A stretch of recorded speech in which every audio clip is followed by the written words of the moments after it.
نحمده ونصلي ونسلم على رسوله الكريم اما بعد فاعوذ باللہ من الشیطان الرجیم بسم اللہ الرحمن الرحیم۔ محترم ناظرین، درس قرآن.com کے خوبصورت پلیٹ فارم پر آج قصص القرآن کی 42ویں نشست ہے۔ آج کی اس نشست میں ہم ذکر کریں گے اللہ رب العالمین کے ایک اور اولو العزم پیغمبر حضرت یونس علیہ السلام کی۔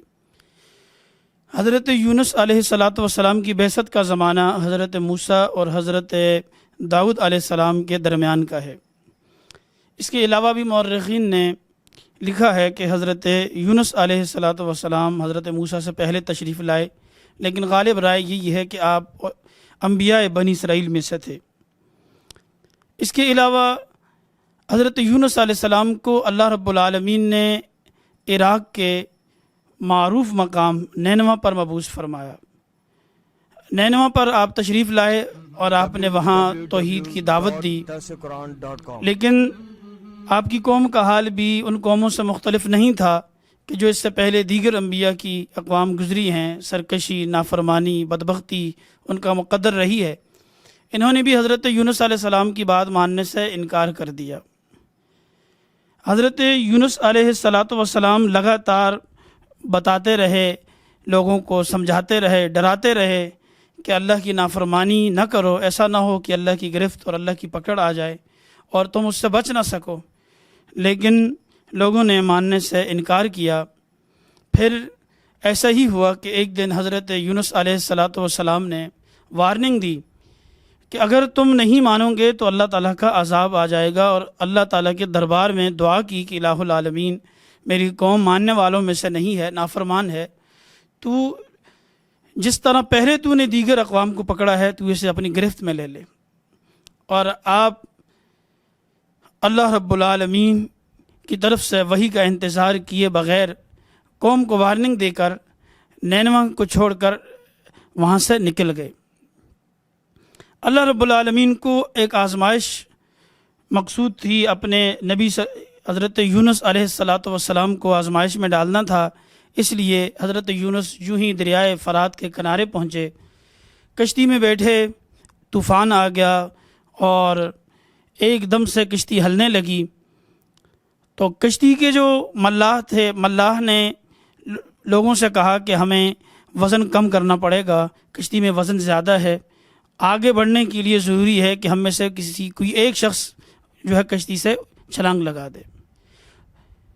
تو اس وقت یہ رواج تھا عام طور پر کہ جو غلام اپنے آقا اور مالک سے بھاگ جاتا تو لوگ اسے یوں سمجھے کہ منحوس سمجھتے، یا کوئی بھی مصیبت اور پریشانی آتی تو لوگ اس کی طرف منسوب کرتے کہ یہ اپنے مالک سے بھاگا ہوا ہے، تو لہٰذا اس کی وجہ سے یہ مصیبت اور پریشانی آئی ہے۔ تو ایک شخص نے کہا کہ لگتا ہے ہم میں کوئی ایسا غلام ہے جو اپنے آقا سے بھاگ کر آیا ہوا ہے۔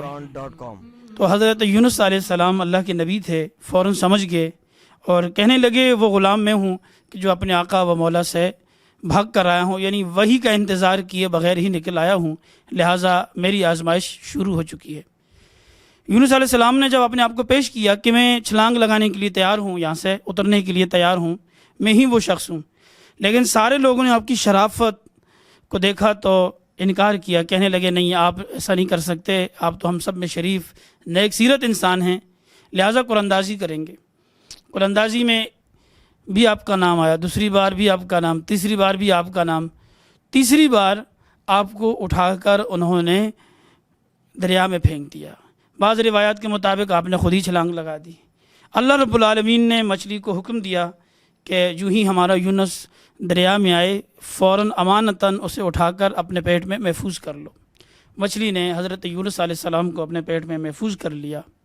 حضرت یونس علیہ السلام مچھلی کے پیٹ میں ہیں، اس کی غذا نہیں بنے، بلکہ وہاں ایک محفوظ مقام پر پہنچے اور اپنی اس آزمائش پر نادم ہوئے اور فوری طور پر رجوع اللہ اختیار کیا۔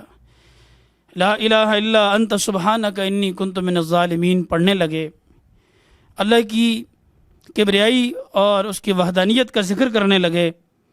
اللہ رب العالمین نے اپنے پیارے یونس کو 40 دن یا اس سے زیادہ عرصہ جتنی آزمائش مقصود تھی مچھلی کے پیٹ میں رکھا۔ قرآن مجید میں آپ کو صاحب الحوت بھی کہا گیا اور مختلف صورتوں میں آپ کا ذکر کیا۔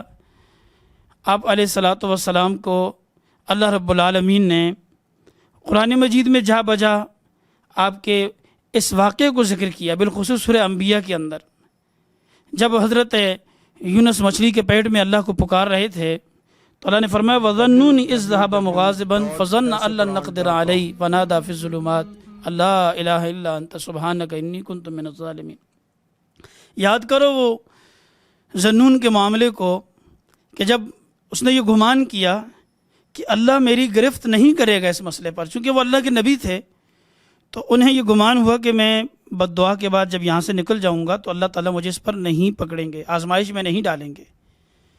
تو فرمایا ہم نے انہیں پکڑ لیا ایک آزمائش میں، وَنَادَىٰ فِي الظُّلُمَاتِ، پھر وہ اندھیروں میں پکار اٹھے کہ لا الہ الا انت، اللہ کے علاوہ کوئی معبود نہیں ہے، وہی اللہ تو ہی پاک ہے، انی کنت من الظالمین، میں ہی قصورواروں میں سے ہوں۔ تو اللہ تعالیٰ نے انہیں مچھلی سے نجات دی، یوں کہ مچھلی کو حکم ہوا کہ ساحل سمندر پر انہیں اگل دیں۔ جو ہی مچھلی کے پیٹ سے باہر آئے، حضرت ابن عباس کی روایت ہے، فرمایا اللہ تعالیٰ نے ایک بیلدار درخت کو وہاں پر اگا دیا، چونکہ حضرت کا جسم انتہائی زیادہ کمزور ہو چکا تھا۔ فرمایا کہ جس طرح پرندوں کے بچے جب انڈوں سے نکلتے ہیں تو انتہائی کمزور ہوتے ہیں، نرم ہوتے ہیں، اس طرح حضرت کا جسم بن چکا تھا۔ بیلدار اس جو پودا اگا اس کے نیچے آپ نے جھونپڑی بنا دی اور وہیں رہنے لگے، وہیں سکونت اختیار کی۔ کچھ دنوں کے بعد آپ نے دیکھا کہ اس بیل کے جڑوں میں کیڑا لگ گیا ہے اور جڑیں کٹنے کی وجہ سے وہ پوری بیل سوکھ گئی۔ اس کے حوالے سے لکھا گیا کہ یہ کدو کی بیل تھی۔ سوکھنے پر انہیں بڑا غصہ آیا، حضرت یونس علیہ السلام کو، کہنے لگے کہ اس کیڑے نے لگایا پورا جو ہے یہ پودا جو ہے خشک کر دیا۔ اس پر اللہ تعالیٰ نے وحی نازل کی، فرمایا میرے یونس تجھے اس بیل پر کتنا زیادہ افسوس ہوا کہ یہ بیل جو ہے تیرے لیے سایبان کی حیثیت اختیار کر گئی تھی، لیکن اس کی جڑیں کٹنے پر تو انتہائی زیادہ افسردہ ہے۔ تو سوچ کہ جن انسانوں کو میں نے تخلیق کیا ہے، جنہیں میں نے پیدا کیا ہے، ان انسانوں کو چھوڑ کر تو یوں ہی ان کی بد دعا کر کے نکل گیا، تو آخر میں تو رب ہوں، خالق ہوں، مالک ہوں، میں تو ہلاکت نہیں چاہتا انسانوں کی، تو جب تو وہاں سے نکلا تو مجھے کس قدر رنج اور غم ہوا ہوگا ان کا۔ اور اللہ تعالیٰ نے حضرت یونس کے نکلنے کے بعد ہی قوم کی آہوازاری پر قوم نے سمجھا کہ حضرت یونس نکل چکے ہیں، اب ہماری ہلاکت میں کوئی شک و شبہ نہیں ہے، انہوں نے دل سے توبہ کی، اللہ تعالیٰ نے سب کو معاف کر دیا، اور ایک ہی لفظ ان کی زبان پر تھا کہ ربا ہم یونس علیہ السلام پر ایمان لائے، اور جو کچھ وہ لایا اس پر بھی ایمان لائے۔ اللہ تعالیٰ نے حضرت یونس کو ایک وقت کے بعد پھر نینوا کی طرف دوبارہ لوٹا دیا۔ حضرت یونس دوبارہ نینوا گئے اور لوگوں نے مسرت کا اظہار کیا۔ حضرت یونس کا یہ واقعہ ہمارے لیے بے پناہ عبرتوں کا سامان ہے کہ اللہ رب العالمین نے اپنے پیارے پیغمبر کو آزمائش میں ڈالا اور اس کی آزمائش کی۔ اللہ تعالیٰ اپنے برگزیدہ بندوں کو آزمائش میں ڈالتا ہے اور یہ اس کی سنت ہے۔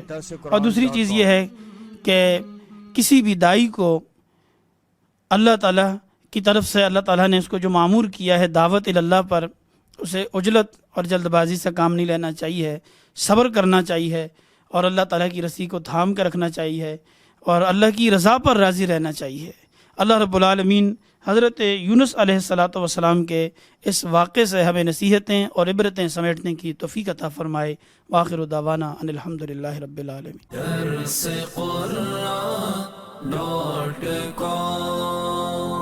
www.darsequran.com